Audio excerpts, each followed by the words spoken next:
रामपुर नामक एक गांव में विश्वनाथ और मुकेश नामक दो आदमी अगल बगल के घरों में रहते थे। विश्वनाथ उनका सरकारी नौकरी छोड़कर घर पे ही रहते थे और मुकेश एक बीमा एजेंट की नौकरी करते थे। मुकेश के नित्या और राजेश नामक दो बच्चे थे। उनको बच्चों से बहुत प्यार होने के कारण वो उनके लिए सब कुछ लाके देता था। मुकेश को पौधों से भी बहुत प्यार था, इसीलिए वो उसके घर के सामने के बागीचे में अलग प्रकार के पौधे उगाता था। विश्वनाथ अकेले रहता था और इसी कारण उसे पता नहीं चलता था कि वो क्या करे और यूं ही दुखी रहता था।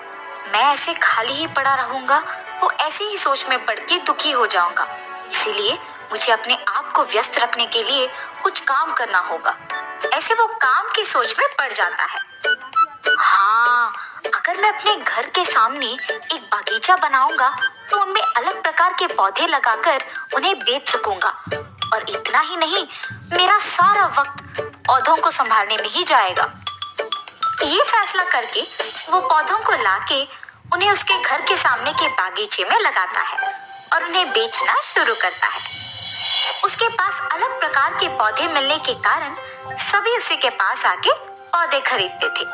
इसी कारण वो पौधे लाकर उन्हें वहां लगाता था। हर रोज सुबह मुकेश भी उसी समय में उनके पड़ोसी विश्वनाथ को पौधों को पानी डालते हुए देख चौंक जाता है और तब उसे विश्वनाथ का बागीचा दिखता है। मुकेश अपने पौधों को ज्यादा पानी डालने के कारण वो बहुत ही सुंदर दिखते थे, लेकिन विश्वनाथ उनके पौधों को बस जितना जरूरी था उतना ही पानी डालने के कारण वो दिखने में उतने सुंदर नहीं थे। मैं अपने पौधों को उनसे ज्यादा पानी डाल रहा हूँ, इसी कारण मेरे पौधे दिखने में बहुत हरा भरा और सुंदर है।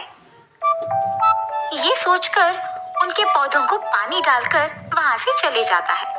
कुछ देर बाद मुकेश विश्वनाथ के पास कुछ लोग आकर उससे पौधे खरीद के जाना देखता है। मेरे पड़ोसी विश्वनाथ पौधों को कब से बेचने लगे? मुझे तो पौधों से प्यार है, इसीलिए मैं अपने नौकरी के साथ साथ ये काम भी कर रहा हूँ।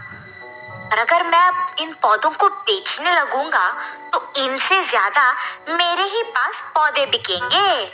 हाँ, सारे लोग मेरे ही पास आएंगे।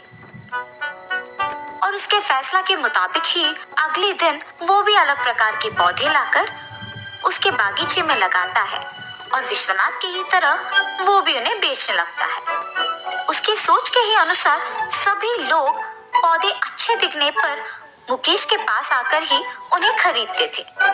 मेरे सोच के अनुसार ही सभी विश्वनाथ से ज्यादा मेरे पास आकर पौधे खरीद रहे हैं। ऐसे खुशी से पौधों को बेचता था। हाँ, भीमा को बेचने के साथ साथ मुकेश पौधों को भी बेचने लगा है क्या? चलो अच्छा है, इस गांव में मेरे अलावा कोई और तो पौधों को नहीं बेचता था पहले, ऐसे विश्वनाथ सोचता है। उन दोनों का व्यापार अच्छा चलने पर दोनों खुश रहते हैं और ऐसे बहुत दिन गुजर जाते हैं। एक रात को अचानक एक भयानक तूफान शुरू होता है। अरे रे, इस डरावने तूफान की वजह से न जाने मेरे पौधों का क्या ही हाल होगा।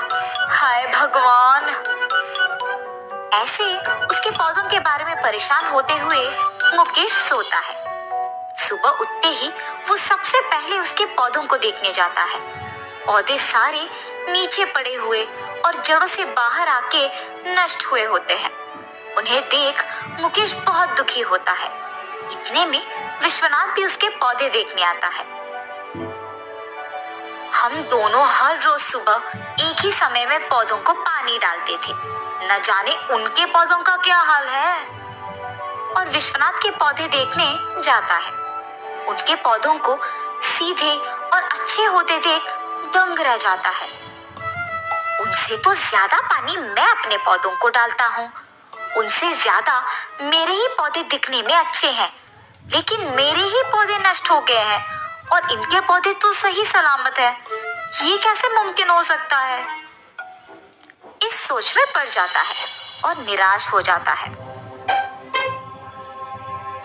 शुक्र है कि मेरे पौधों को इस तूफान से कोई नुकसान नहीं पहुंचा। इन पौधों को सही मात्रा का पानी डालने के कारण ही ये इतने दृढ़ता से तूफान को सह पाए हैं। न जाने मुकेश के पौधों का क्या हाल है। अब वो देखता है कि मुकेश के सारे पौधे नष्ट हो गए और मुकेश को निराश होकर ऐसे बैठे हुए देखता है। बेचारा, शायद इसीलिए निराश बैठा होगा कि उसके पौधे सारे नष्ट हो गए। ये सोचकर अंदर चले जाता है। उसके बाद से सभी सिर्फ विश्वनाथ के पास से पौधे खरीद के जाते थे। बहुत दिन हो जाने के बाद भी मुकेश न जाने क्यों नए पौधे लाके नहीं बेच रहा। और ऐसे वो मुकेश के पास जाता है। मुकेश को ऐसे दुखी ही बैठे हुए देख विश्वनाथ पूछता है, मुकेश, क्या पौधे नष्ट हो जाने के कारण तुम ऐसे दुखी बैठे हो? हाँ विश्वनाथ जी, मेरे पौधे तो जड़ों के साथ बाहर निकलकर गिर गए, लेकिन आपके पौधे तो दृढ़ और मजबूत है, ऐसे कैसे हुआ होगा? मैं अपने पौधों को बस उनके लिए जितना काफी है उतना ही पानी डालता हूँ। इसी कारण वो बहुत मजबूत बने और उस भयानक तूफान के कारण भी नहीं गिरे। हम अगर हमारे पौधों को उनकी जरूरत से ज्यादा पानी डालेंगे तो वो दृढ़ता से नहीं रहेंगे। इसीलिए हमें पौधों को कोई भी मुसीबत का सामना करने के लिए तैयार करना होगा। इस बार आप मेरे तरीके का इस्तेमाल करके अपने पौधों को लगाइए। हम दोनों मिलकर उनका ख्याल रखेंगे। ठीक है विश्वनाथ जी, आपके कहे के अनुसार ही करूंगा। ये कह के वो वहां से चले जाते हैं। मुकेश तब नए पौधों को लाके उसके बागीचे को साफ करने निकलता है। अगर मैं बागीचे को अकेले साफ करूंगा तो बहुत समय लग जाएगा। और तब वो उसके बच्चों को बुलाता है। जी पापा, चलो आओ बेटा, इस बागीचे को साफ करने में मेरी मदद करो। पर पापा, हमें तो ये सब करना नहीं आता, आप हमें सिखाइए और हम आपका कहाँ मानेंगे। ठीक है बेटा, बस मैं जैसे करता हूँ वैसे ही करो। वो तीनों मिलके बागीचे को साफ करते हैं। ये सब देख विश्वनाथ जी, पौधों के मामले में ही नहीं बल्कि बच्चों के मामले में भी हमें यही करना है। उन्हें ऐसे बड़ा करना है कि वो कोई भी मुसीबत का सामना कर पाए, तभी वो सारा काम करना सीखेंगे। अगर लाड ज्यादा करेंगे तो जब उन पे मुसीबत का साया पड़ेगा तो वो कमजोर पड़ जाएंगे और उसका सामना नहीं कर पाएंगे। इसीलिए उन्हें भी दृढ़ और मजबूत बनाना होगा ताकि वो हर मुश्किल का सामना कर पाए। तब से मुकेश विश्वनाथ जी के सलाह के अनुसार बच्चों का और पौधों का अच्छा ख्याल रखते हुए उन्हें हर मुसीबत का सामना करने के लिए तैयार करते हैं और वो सभी खुशी से उनका जीवन बिताते हैं। तो इस कहानी का नैतिक क्या है? अगर हम इन पौधों को बच्चे समझेंगे तो इस कहानी से आपको ये समझ आएगा कि बच्चों को प्यार के साथ ही मुसीबत का सामना करने के लिए तैयार करना बहुत जरूरी है।